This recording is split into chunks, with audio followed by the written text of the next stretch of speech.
我们继续讲《错信》这本书。今天的题目是别想说服我。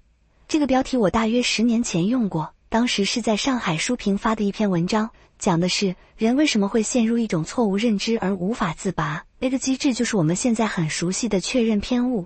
今天这一讲相当于是升级版。这么多年过去了，科学研究有了新的进展，我们也有了新的认识，只是很不幸，我们现在更悲观了。我们深刻意识到，人的智能往往不是在帮我们寻找正确答案，而是在帮我们回避正确答案，甚至寻找错误答案。结合艾瑞里这本书，人陷入认知上的错信大概有2个阶段。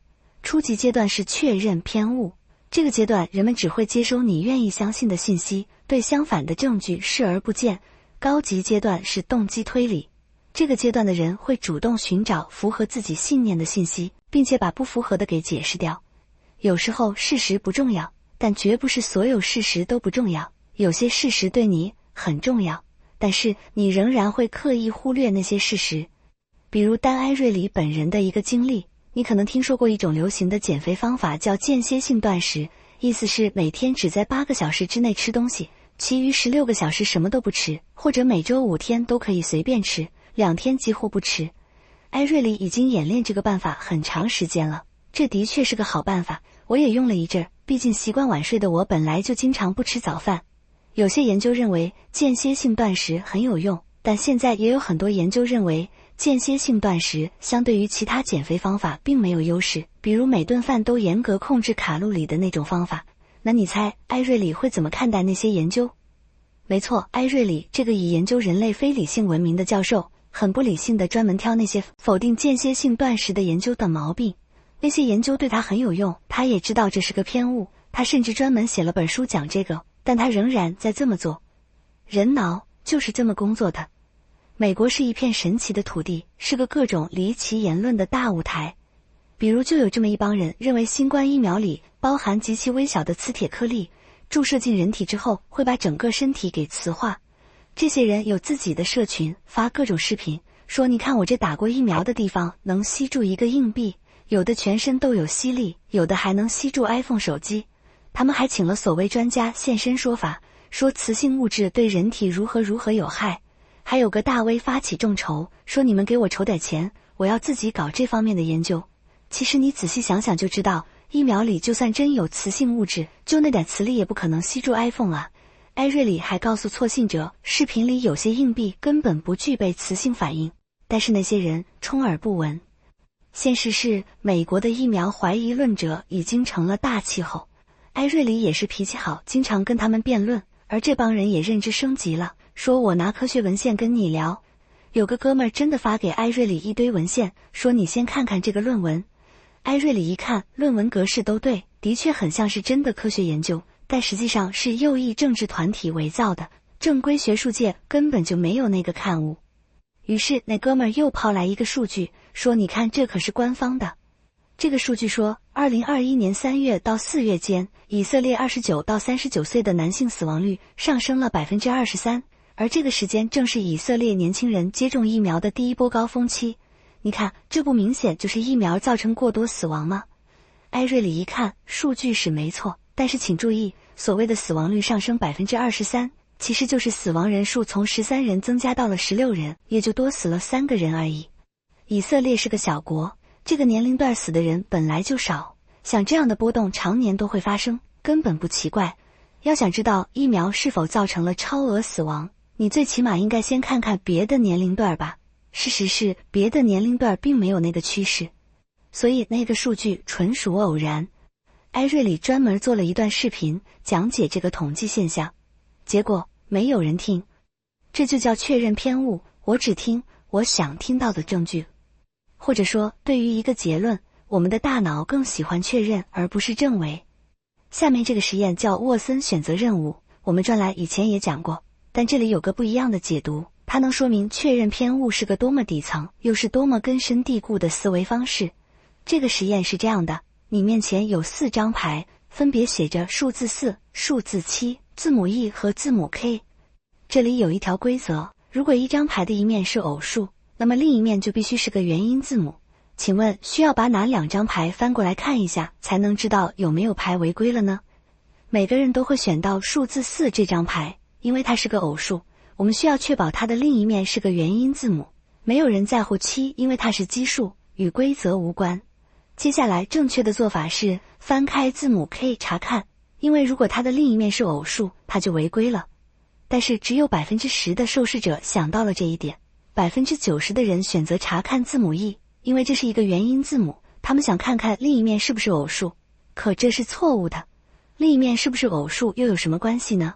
如果是偶数，它符合规则；如果是奇数，规则也没说奇数的另一面就不能是元音字母啊。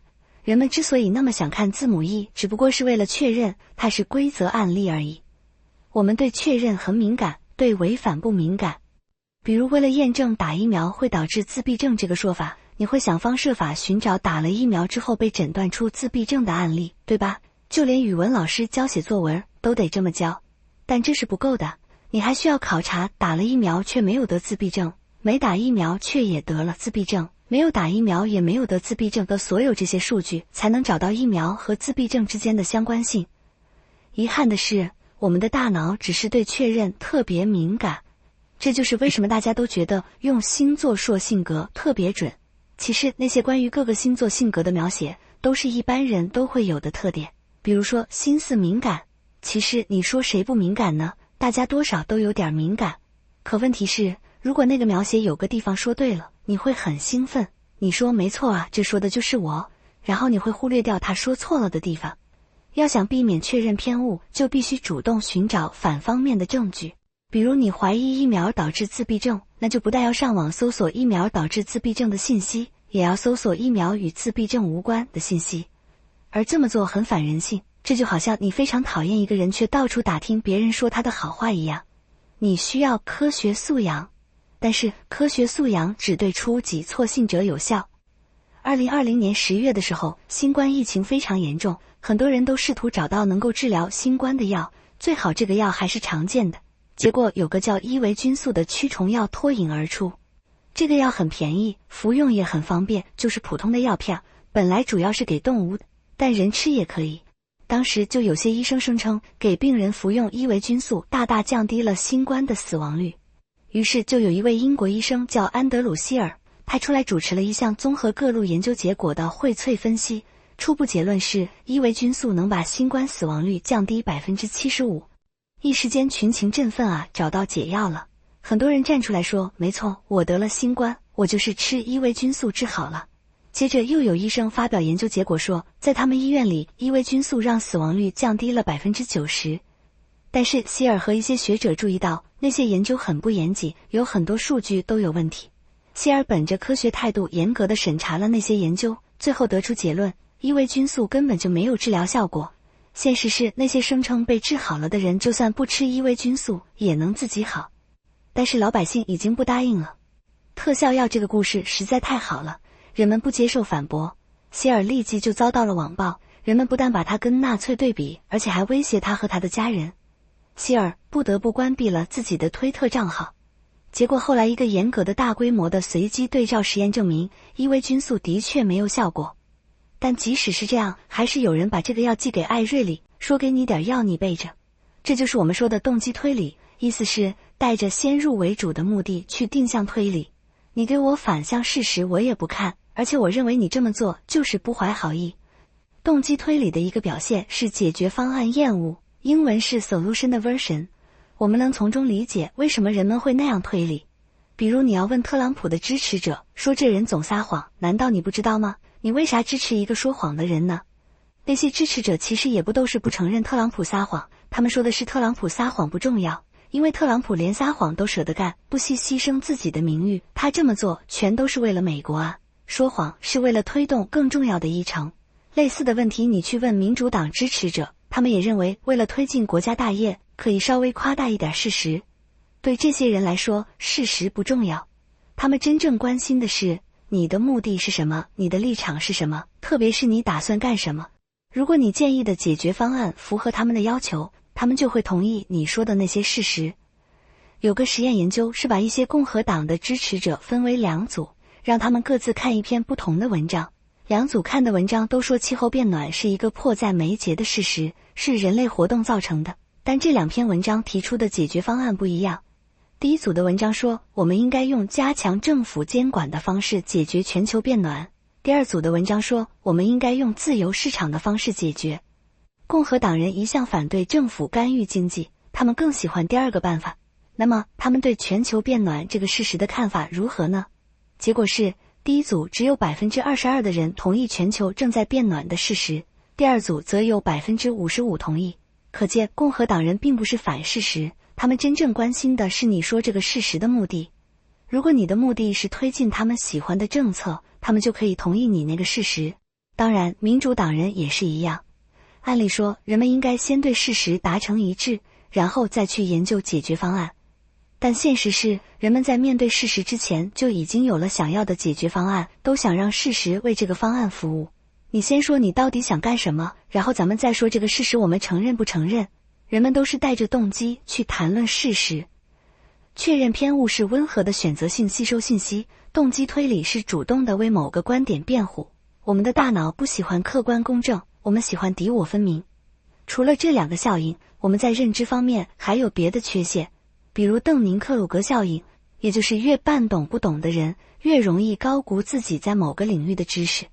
再比如解释深度错觉，意思是你以为你很懂一个事物，比如你以为你很懂抽水马桶的工作原理，其实你并不懂。人脑真是一台有强烈缺陷的认知机器啊！我们特别关心 AI 和人脑到底有哪些不同，其实最明显的不同就是人脑远不如 AI， 因为 AI 虽然偶尔会说胡话，但它真没有这么多毛病，尤其它不会被情绪困扰。当然，我们可以在一定程度上克服这些认知问题。我们可以学习科学方法，可以自我审视，可以参与对话，可以辩论，可以一步步分析你到底知道什么。但是请注意，那些方法只对浅度错信者是有效的，对狂热的，我翻遍了艾瑞里整本书，结论是没有任何办法。